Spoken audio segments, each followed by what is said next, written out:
On s'est sans doute mutuellement manqué ces dernières 72 heures en raison de l'état de santé de votre fidèle serviteur. Comme on le dit souvent, la vie est en trois lettres, mais la santé en cinq. Mesdames, Messieurs, bonsoir. Voici le sommaire de cette édition en trois titres sur Canal 3 Bénin.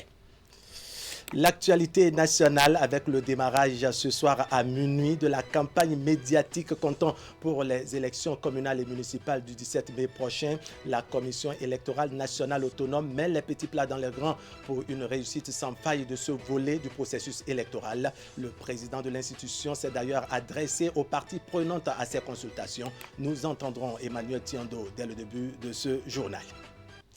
Et puis, les travailleurs du monde et ceux du Bénin sont à l'honneur dès demain 1er mai. Le gouvernement et les partenaires sociaux apprécient diversement leur collaboration et le chemin parcouru. La qualité du dialogue social et les résultats obtenus ces dernières années sont passés au peigne fin. Nous suivrons le message du ministre de la Fonction publique dans un instant. À suivre également le compte rendu de la descente du préfet de la Donga sur le chantier de construction du stade Omnisport de Djougou. Les travaux évoluent normalement et devront prendre fin en août prochain. Le préfet est reparti satisfait, nous dira Abdou Sahabi Idrissou. Voilà pour le sommaire. Bienvenue. Bonsoir à tous. On ouvre cette édition avec les propos du président de la Sénat. C'est bien sûr l'institution chargée de l'organisation des élections au Bénin. Emmanuel Tiando a officiellement lancé la campagne électorale pour le compte du scrutin du 17 mai prochain. L'opération démarre ce vendredi 1er mai à 0h sur l'ensemble du territoire national et devra prendre fin le 15 mai 2020. Une campagne qui sera en partie médiatique en raison de la pandémie du coronavirus qui sévit actuellement. On va faire court en écoutant ici un extrait du message du président de la Commission électorale nationale autonome, Emmanuel Tiando. La campagne électorale en vue des élections communales du 17 mai 2020 s'ouvre ce vendredi 1er mai 2020 à 0h et s'achève le vendredi 15 mai à minuit. Ainsi, durant les 15 jours à venir, environ 18 000 candidates et candidats, titulaires et suppléants des 5 partis politiques en lice pour cette compétition électorale sillonneront les 546 arrondissements de notre pays pour solliciter vos suffrages en vue de leur élection en qualité de conseillers communaux et municipaux. L'enjeu de ce scrutin, le 4e de l'ère du renouveau démocratique, est bien connu de chaque Béninoise et de chaque Béninois. Il s'agit de doter nos communes d'organes de gestion décentralisés, à savoir les conseils communaux et municipaux, d'hommes et de femmes compétents et patriotes en vue de promouvoir au sein de nos collectivités territoriales le développement local et la démocratie à la base. Il me paraît utile de rappeler à l'attention de tous que le cadre juridique de ces élections repose sur une nouvelle gouvernance électorale axée sur la réforme du code électoral, de la charte des partis politiques et de leur financement.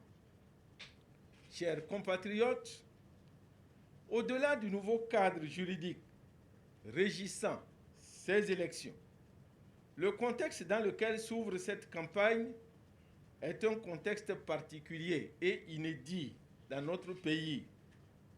En effet, comme vous le savez, la particularité de ce contexte a évidemment trait à l'apparition de la pandémie du Covid-19 qui sévit dans le monde et dont notre pays n'est malheureusement pas épargné, même si, pour l'instant, nous ne déplorons pas encore un grand nombre de victimes.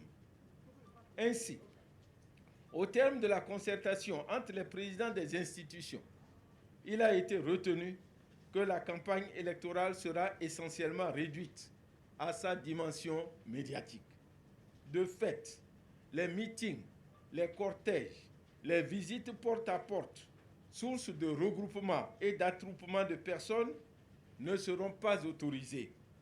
En revanche, les radios et télévisions publiques et privées présentes sur le territoire national seront mises à contribution aux frais de l'État pour assurer cette campagne médiatique en offrant à chaque partie en lice des plages horaires pour délivrer ces messages dans un esprit d'équité.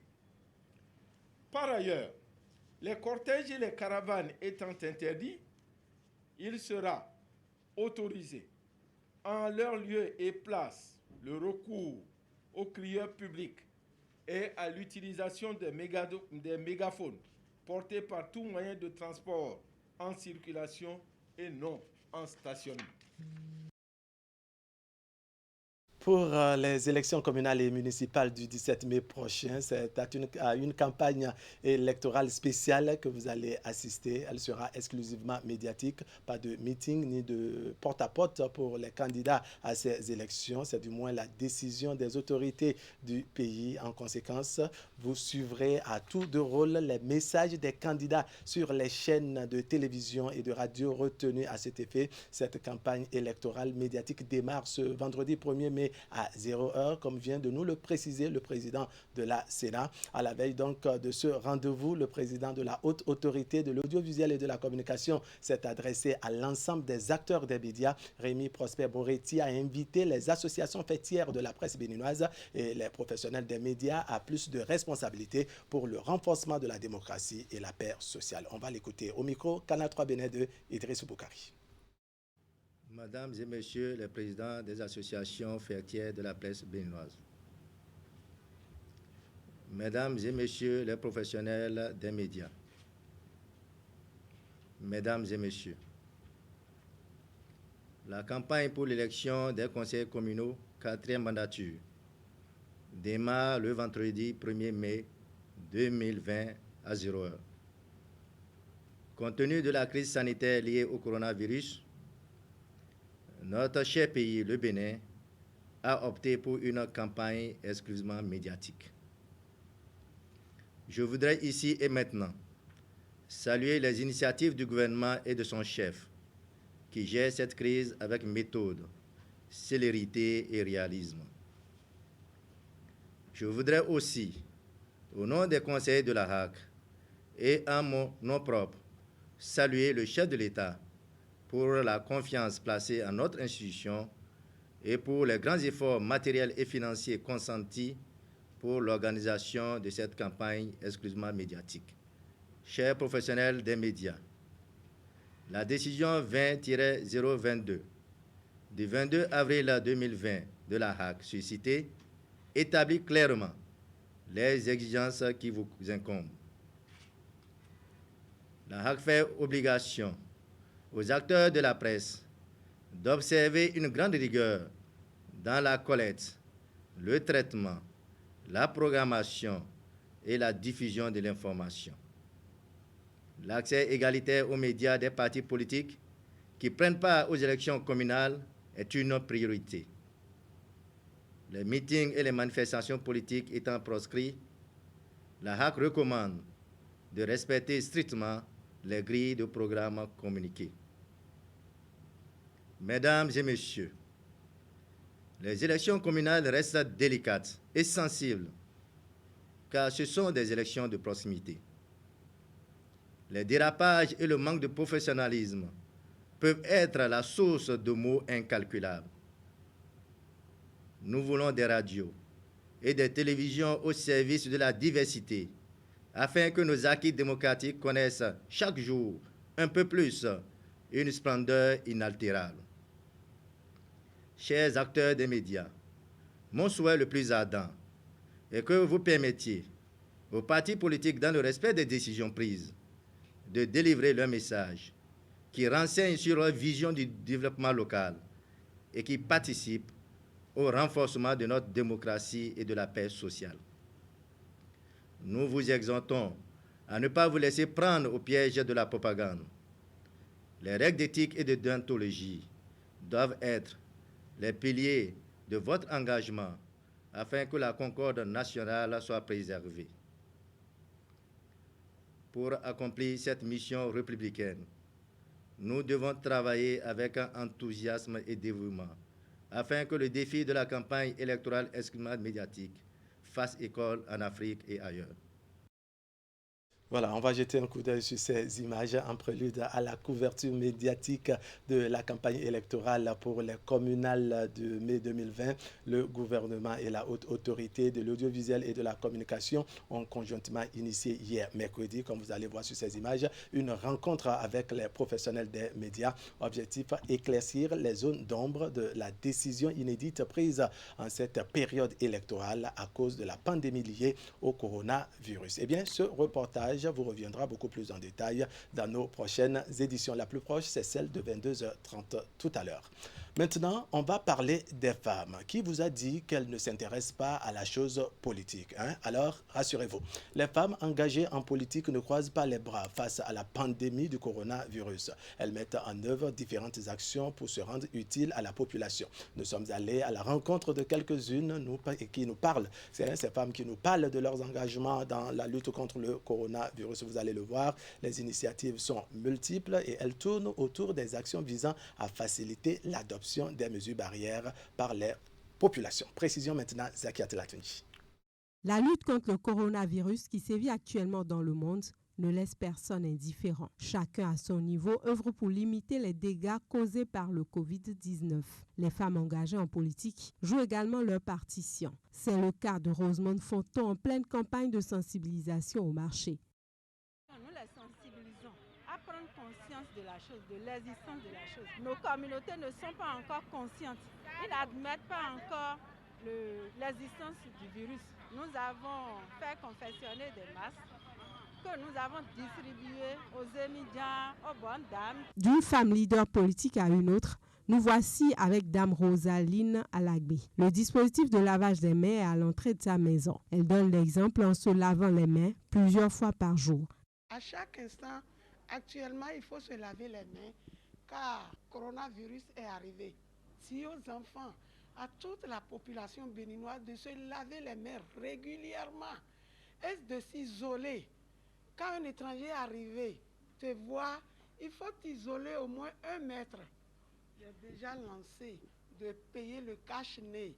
J'ai eu à payer pour certaines femmes même, de préserver la bouche et le nez, de porter les gants si possible, de se laver régulièrement les mains, de ne pas voyager en ces moments-ci. Irène Béanzin, de son côté, donne également une priorité à la lutte contre le coronavirus. Elle en fait son cheval de bataille et accompagne ses amis, sympathisants et militants à observer les mesures barrières de lutte. Je dois sensibiliser la population sur la gravité de cette maladie et surtout comment la prévenir. Nous apportons notre modeste contribution à travers des dons, des dispositifs de lavage mains, les bavettes et les gels. Ces femmes leaders travaillent pour devenir des élus dans leur communauté. En attendant d'y arriver, elles mènent des actions en direction de leurs futurs administrés, une façon de contribuer à leur garantir une bonne santé. Voilà, c'est fait. Cela fait 18 ans, j'allais dire, cela fait 18 ans déjà que le Bénin parle de la décentralisation. La gestion du pouvoir à la base a donc démarré en 2002 et aujourd'hui, l'on s'interroge à juste titre de savoir ce que les communes béninoises ont pu gagner avec les compétences qu'on leur a transférées. Le cas de Ouida, une ville historique qui a vu se développer le commerce de l'esclavage, interpelle. En 18 ans de décentralisation, qu'est-ce qui a changé dans cette ville? Les citoyens de la localité nous apportent leurs réponses dans ce reportage signé Asion Wakanya Siompon et Henri Ganti. Ouida, cité historique en 18 ans de décentralisation, semble ne pas trop en profiter. C'est un constat d'une frange partie de la population qui se dit désabusée aujourd'hui. Nombre d'entre elles y voient plutôt un Ouida qui a perdu de ses plumes.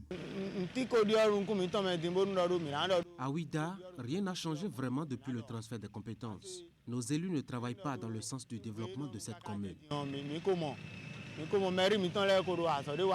Ce que Ouida attend du développement, Ouida ne l'a pas eu encore.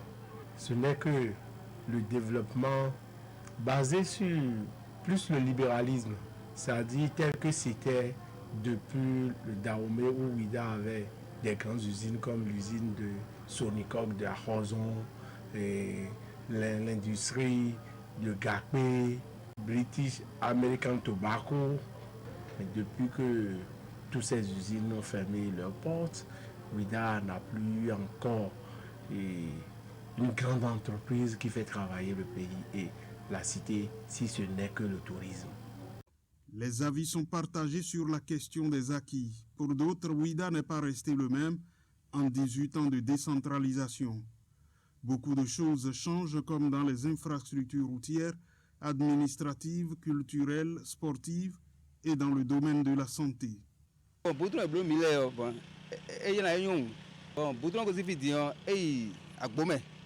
Comme acquis, Ouida a bénéficié d'une grande voie à double chaussée. Elle permet de joindre facilement Abomey, Cotonou, Lomé, etc. Et nous circulons aisément. Nous avons aussi des lampadaires.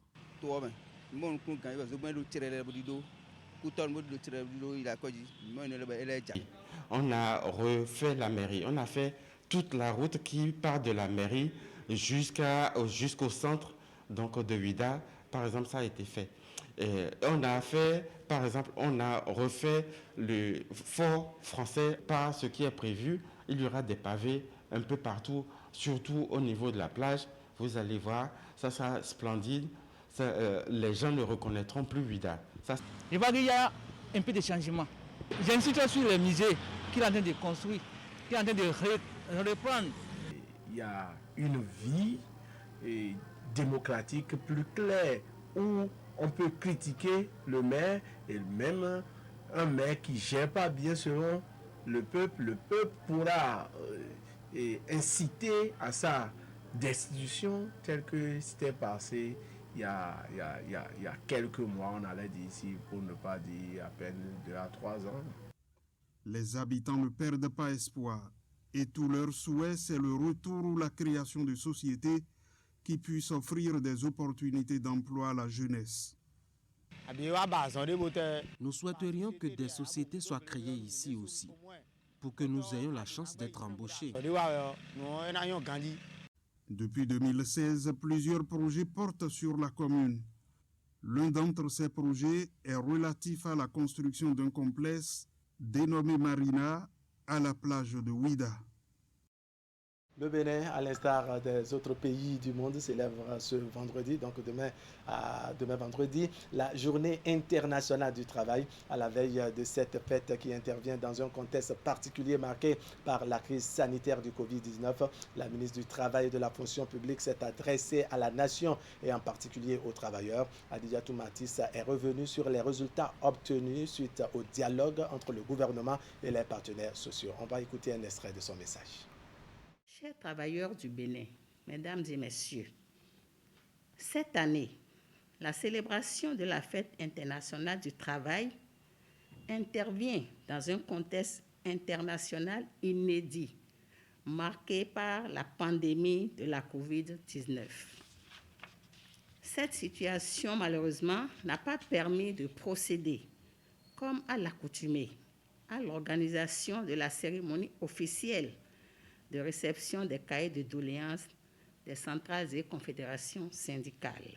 Aussi, voudrais-je à l'occasion remercier les secrétaires généraux des centrales et confédérations syndicales d'avoir bien voulu transmettre à mon département ministériel, pour le compte du gouvernement, les cahiers de leurs doléances.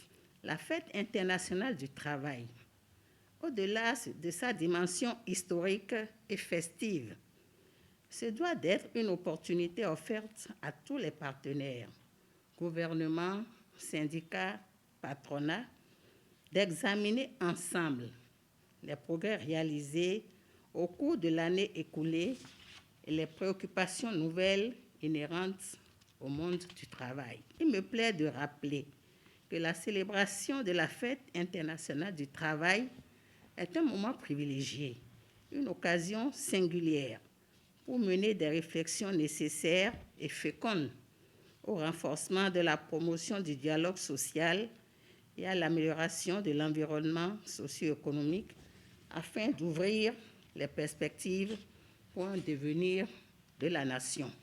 Mon département ministériel a, dans le domaine de la mise en œuvre de la politique de l'État en matière de travail, axé ses efforts sur le renforcement des capacités des infrastructures de travail et les moyens d'intervention de l'administration du travail pour permettre aux inspecteurs du travail d'accomplir dans de bonnes conditions leur mission.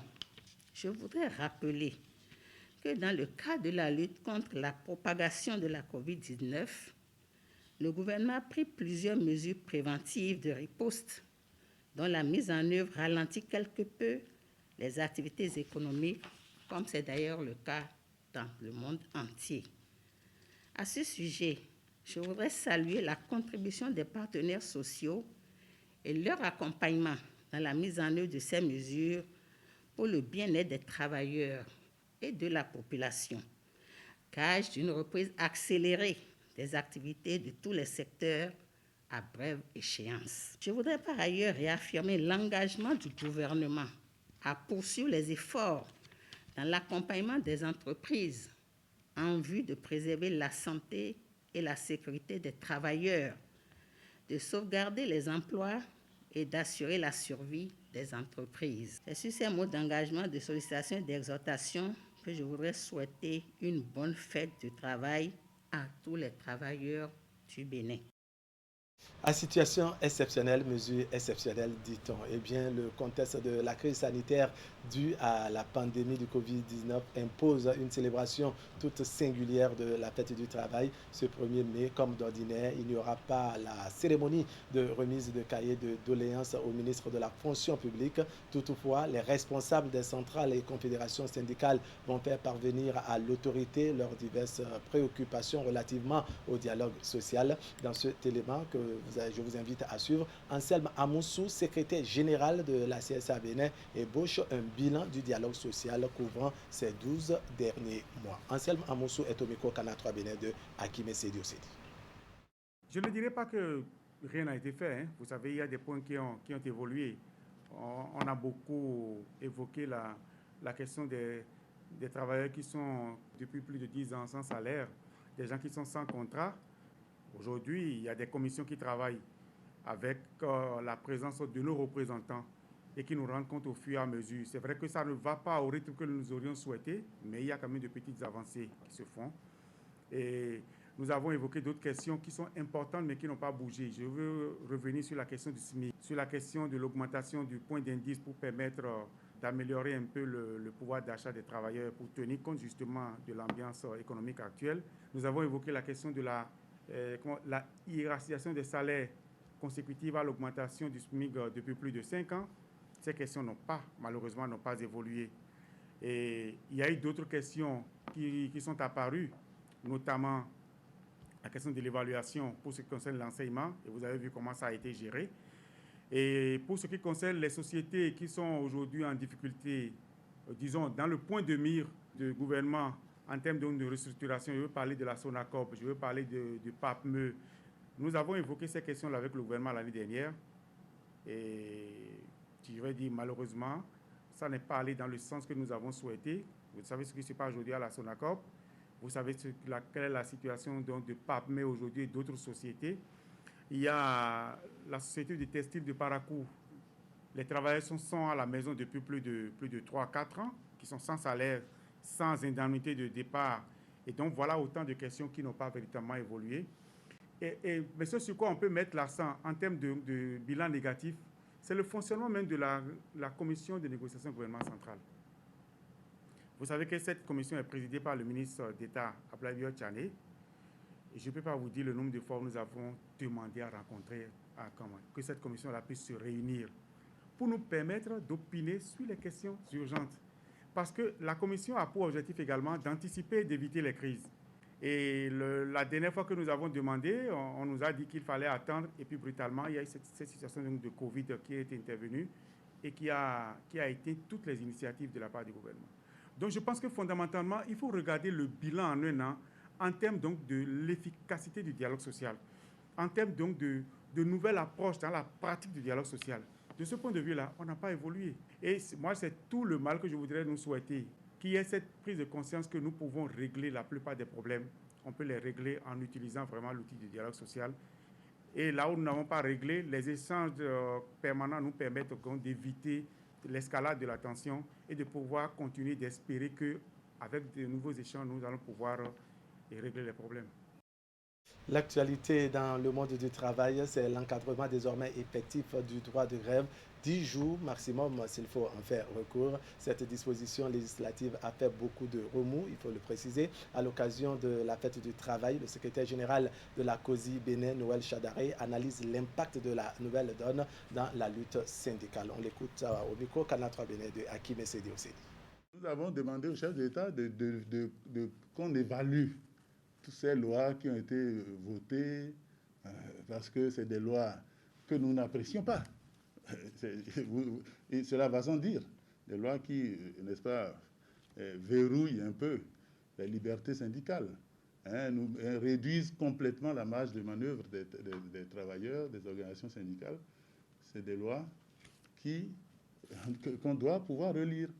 Et donc, nous avons proposé au chef de l'État de les évaluer. Il nous a fait la promesse que ça va se faire, mais il faut attendre qu'on les mette, on les voit au moins pendant 1 année, 2 années. Et nous attendons parce que dans aucun pays, enfin, dans les pays où, n'est-ce pas, la démocratie est une réalité, comme la nôtre aussi, il n'y a pas autant de verrous. On a 10 jours de grève pendant 1 année, n'est-ce pas?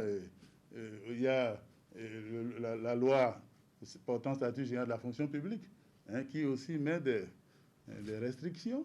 On a le code, n'est-ce pas, pénal, autant de lois qui font que nous, les travailleurs, nous ne nous sentons pas à notre aise. Et nous souhaitons vraiment on espère que, bon, vu le temps, vu que les choses évoluent, que le pouvoir que nous avons comprendra qu'il faut, n'est-ce pas, revoir ces lois. Quand je vois les gens souhaiter qu'on bouge beaucoup plus les choses, en même temps, ils apprécient, félicitent ces lois qui fait qu'on ne peut pas, on ne fait plus grève. Mais même quand on ne fait plus grève, est-ce que ça règle les problèmes? Est-ce que ceux qui parce qu'ils ne font pas grève, est-ce qu'ils sont satisfaits? Est-ce que cela participe de leur rendement? La présence en classe, c'est différent du rendement. C'est ça le problème. C'est vrai, on a des lois qui font que les gens sont obligés de rester, n'est-ce pas, de venir en classe, de travailler, de ne pas faire grève parce qu'il y a des verrous et tout. Mais en même temps, est-ce que les résultats sont là? Est-ce qu'on tire le meilleur de celui-là qui est mécontent, frustré, qui n'a pas la possibilité de dire « je ne suis pas d'accord », revendiquer ce qu'il veut? Est-ce qu'on tire le meilleur de lui? Et même s'il donne quelque chose, ce ne sera pas dans la plénitude de ce qu'il pouvait donner.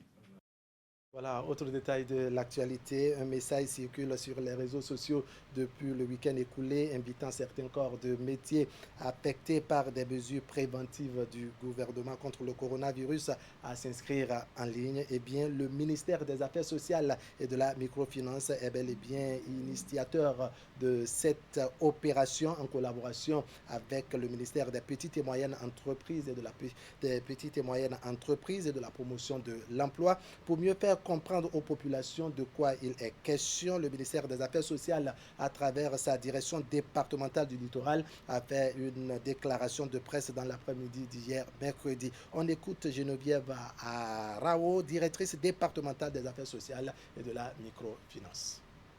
La mise en application de ces mesures a entraîné un ralentissement ou un arrêt des activités de certains concitoyens dans des secteurs de métiers donnés, ce qui pourrait contribuer à aggraver leur situation de vulnérabilité. Il est important de pouvoir apprécier les effets de ces mesures sur nos concitoyens exerçant certains métiers avant de passer aux étapes suivantes. Quel est l'objectif poursuivi par ce processus? L'objectif poursuivi en initiant ce recensement est d'abord de faire l'état des lieux, avoir une idée de ceux qui ont été touchés leur situation géographique, leur niveau d'impact suite à la mise en œuvre des mesures de riposte contre le coronavirus. Ce travail permettra au gouvernement de statuer et de définir des modalités pour d'éventuelles mesures d'accompagnement. Je voudrais donc préciser que la mission actuelle du ministère des Affaires sociales et de la microfinance est d'identifier les personnes impactées. Quelles sont les cibles visées? Cette mesure sociale est orientée vers les corps de métiers ci-après. Conducteurs de taxi-bus, que nous appelons communément Toka ici, autocar, taxi interville, taxi transfrontalier et assimilés, donc les apprentis chauffeurs, par exemple. Les tenanciers employés de bars, de restaurants, maquis, donc il s'agit précisément des serveurs, des cuisiniers, les aides cuisiniers, les caissiers, les gérants, etc., mais également des tenanciers de discothèques. Il s'agit également des artisans de la branche des soins corporels. Nous voulons citer les esthéticiennes, par exemple, masseurs, les coiffeurs, les coiffeuses, les métiers d'onglerie. Quelles sont les conditions à remplir pour être potentiellement éligibles? Les personnes concernées par ce recensement doivent remplir les conditions ci-après. Être de nationalité béninoise et résider au Bénin. Être âgé d'au moins 18 ans. Avoir un document d'identité, c'est-à-dire par exemple récépissé RAVIP, carte nationale d'identité, permis de conduire ou toute autre pièce d'état civil. Présenter un document justifiant le secteur d'activité ou la perte d'emploi intervenue à partir du mois de mars de l'année 2020. S'inscrire sur la plateforme. Avoir un numéro de téléphone fonctionnel. Avoir sa carte professionnelle ou un document justificatif d'activité. Il peut s'agir par exemple du reçu de paiement de taxes, déclaration de chiffre d'affaires, du numéro IFU, etc. Ces conditions ne font pas automatiquement du requérant un bénéficiaire du programme. Alors, quels sont les moyens d'identification pour le ministère? Pour identifier les cibles concernées par cette opération, une plateforme numérique a été créée. Il est demandé aux concitoyens de s'inscrire en ligne pour permettre le traitement rapide des données et limiter les risques d'erreur ou de manipulation. Ceux qui n'ont pas un téléphone Android peuvent se faire aider par leurs proches. Pour ceux qui n'auront pas les outils nécessaires pour aller sur le site, le formulaire en version papier est disponible au niveau des 85 centres de promotion sociale répartis dans les 117 communes du Bénin et au niveau des 12 directions départementales des affaires sociales et de la microfinance. Les responsables syndicaux et associations des corps de métiers ciblés nous accompagnent à la réussite de cette opération. Avant de finir mes propos, je voudrais rappeler ceci. Avant de se connecter sur le site, pour démarrer le processus d'enregistrement, il faut avoir sur soi le photographié ou scanner d'un document d'identité, c'est-à-dire le récépissé RAVIP, carte nationale d'identité, permis de conduire ou toute autre pièce d'état civil, et une photo de la pièce professionnelle ou reçu de paiement de la dernière tâche professionnelle, car il vous sera demandé de le joindre à la plateforme. Au Bénin, la lutte est générale contre la pandémie du coronavirus. Des sociétés telles que FIFA de Sainte-Luce, FIFA de Sainte-Luce et CFAO Motors, puis une association ont apporté leur contribution aux efforts qu'effectue déjà le gouvernement béninois. C'est ainsi qu'elles sont allées offrir chacune dans la journée d'hier, mercredi, des matériels médicaux au ministère de la Santé. Reportage à Sion Kanyasio. Les dons continuent d'arriver au ministère de la Santé. Dans la journée du mercredi 29 avril, deux sociétés, FIFA de Sainte-Luce, CFAO Motors et l'Association de bienfaisance pour le développement humain, sont allés remettre au ministère des matériels médicaux. Une mobilisation côté du gouvernement béninois dans la lutte contre la pandémie de Covid-19. FIFA de Sainte-Luce met à disposition de façon permanente des packs d'eau minérale FIFA de Sainte-Luce au centre de traitement des malades du Covid-19. Il comporte notamment 8 900 doses d'azithromycine, 100 000 doses de paracétamol, 9 000 doses de compléments de renforcement du système immunitaire, ainsi que du matériel et des produits de perfusion. Ce don est composé de gel hydroalcoolique, 7 cartons de 30 flacons, et aussi 15 cartons d'alcool et un chèque de 2 millions de francs. Depuis le début de cette crise sanitaire mondiale, le gouvernement béninois ne baisse pas les bras. Des mesures ont été prises pour limiter la propagation de la pandémie. Et ces appuis viennent soulager les efforts du gouvernement.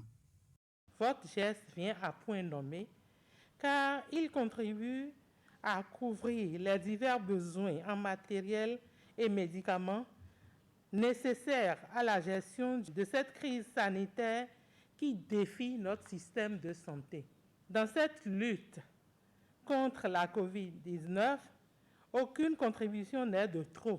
Nous avons besoin de l'accompagnement de tous pour rompre la chaîne de transmission de la COVID-19. On dénombre au Bénin 64 cas de personnes infectées, dont 33 guéris et un décès. La construction du stade omnisport de Djougou évolue à grands pas. Pour constater en personne l'état d'avancement des travaux, le préfet du département de la Donga a effectué lundi dernier une descente sur le terrain après avoir visité le chantier dont les travaux doivent impérativement prendre fin en août prochain. Le préfet s'est dit satisfait. Voici le compte rendu maintenant signé Abdou Sabi Idrissou et Abdou Raouf Yaya. De cette terre de Soubroukou se dessine déjà ce joyau. Nous sommes bien dans le premier arrondissement de Djougou, la capitale du football national. Du nivellement des aires de jeu à la construction des vestiaires et la clôture, tout se tisse avec minutie pour voir le stade omnisport de Djougou livré dans le délai contractuel. Et la descente de l'autorité préfectorale sur le chantier ne peut que soumettre l'entreprise adjudicataire à faire le point à mi-parcours du taux d'exécution des travaux. Vous avez dû constater avec nous que le chantier est en activité. En termes de pourcentage, nous tournons autour de 43% à cette date. Mais lorsque le radier sera exécuté entièrement, nous pourrons aller à 45%. Pour voir enfin la ville de Djougou jouir d'une infrastructure sportive de type moderne, Eliassoum Biao Aïné vient constater pour la deuxième fois consécutive l'état d'avancement des travaux. Une fois la visite guidée du chantier terminée, il se dit satisfait. Donc c'est notre grande satisfaction que nous avons constaté qu'ils ne sont plus au même niveau, que les travaux évoluent, même s'il y a un retard notable constaté. C'est un travail de qualité puisque nous avons vu ce qui est fait, ce qui est mis en place comme dispositif, les fers qui sont utilisés, les matériaux, bref, tout ce qui doit intervenir dans la réalisation totale de ce terrain. Nous avons vu beaucoup de choses. Je voudrais profiter de votre micro pour remercier le gouvernement pour sa clairvoyance. Le gouvernement du président Patrice Talon. Bénéficiaire de la phase pilote du projet de construction de 22 nouveaux stades dans les communes du Bénin, Djougou touche ainsi du doigt le programme d'action du gouvernement Talon et la jeunesse sportive de la Donga ne peut qu'en être fière. Voilà qui vient mettre un point final à cette édition que je vous remercie d'avoir suivi. L'information continue sur Canal 3 Bénin. On va se retrouver demain pour partager le reste de l'actualité. Allez, portez-vous bien.